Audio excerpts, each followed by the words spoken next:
વર્ષ 2024માં 5મી ઓગસ્ટનો એ દિવસ કે જ્યારે બાંગ્લાદેશમાં સત્તા પરિવર્તન થયું અને પૂર્વ વડાપ્રધાન શેખ હસીનાએ ભારતમાં આવીને આશ્રય લેવો પડ્યો. તો હવે આજે 2 વર્ષ પછી નવી દિલ્હી ખાતે આવેલા ફોરેન કોરેસ્પોન્ડન્ટ ક્લબેથી શેખ હસીનાએ પોતાનું લાઈવ સંબોધન કર્યું છે.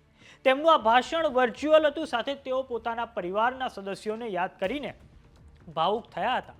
તો આવો જાણીએ સમાચાર વિસ્તારથી. નમસ્કાર, જમાવટ સાથે હું છું પાર્થ.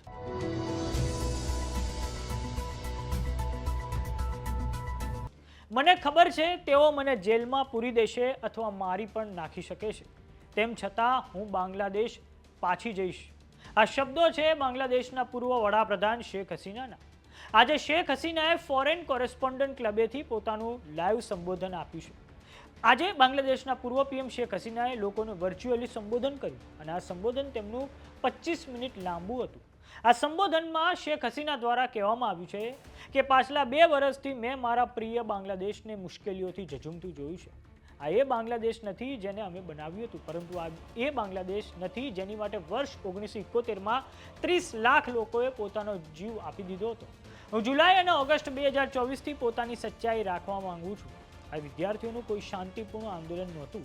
શરૂઆતથી જ મારી સરકારે વાતચીત, કાયદાકીય પ્રક્રિયા અને ધીરજ રાખીને મુદ્દાને શાંતિથી સુલઝાવવાની કોશિશ કરી હતી, પરંતુ સુધારાઓની આડમાં કેટલાક વિદ્યાર્થી સંગઠનો દ્વારા તેને હિંસક રાજનૈતિક હથિયારના ઉપયોગમાં કોશિશ કરવામાં આવ્યું.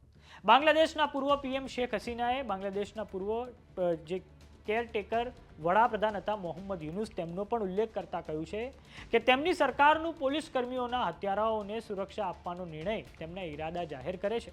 તેમનો દાવો હતો કે તેમના દ્વારા આ મામલે તપાસ શરૂ કરવામાં આવી હતી, પરંતુ મોહમ્મદ યુનુસની ગેરકાયદેસર સરકારે તેની પર રોક લગાવી દીધી છે. પૂર્વ પીએમ શેખ હસીનાએ ભારતને લઈને પણ ટિપ્પણી કરી છે, જેમાં તેમના દ્વારા કહેવામાં આવ્યું છે કે ભારત હંમેશા બાંગ્લાદેશનો સારો મિત્ર રહ્યું છે. જ્યારે પણ બાંગ્લાદેશ કોઈ મુશ્કેલ પરિસ્થિતિમાં હોય છે, ભારત હંમેશા તેની સાથે ઊભું રહે છે. ભલે કે તે પછી 1971 હોય, 1975 હોય કે આજનો સમય.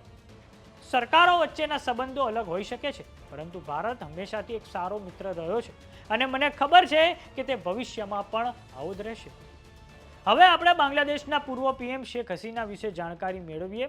તો 78 વર્ષીય શેખ હસીના 5 ઓગસ્ટ 2024થી ભારતમાં રહે છે.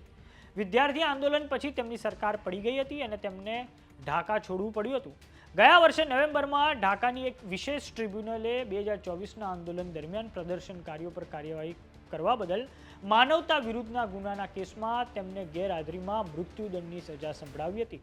ત્યારથી બાંગ્લાદેશ સરકાર સતત ભારત પાસેથી શેખ હસીનાના પ્રત્યાર્પણની માંગણી કરી રહી છે અને હવે શેખ હસીના દ્વારા 25 મિનિટ લાંબુ સંબોધન પણ આપવામાં આવ્યું છે. આમ જોવાનું એ રહે છે કે હવે આગામી સમયમાં બાંગ્લાદેશમાં શું થાય છે.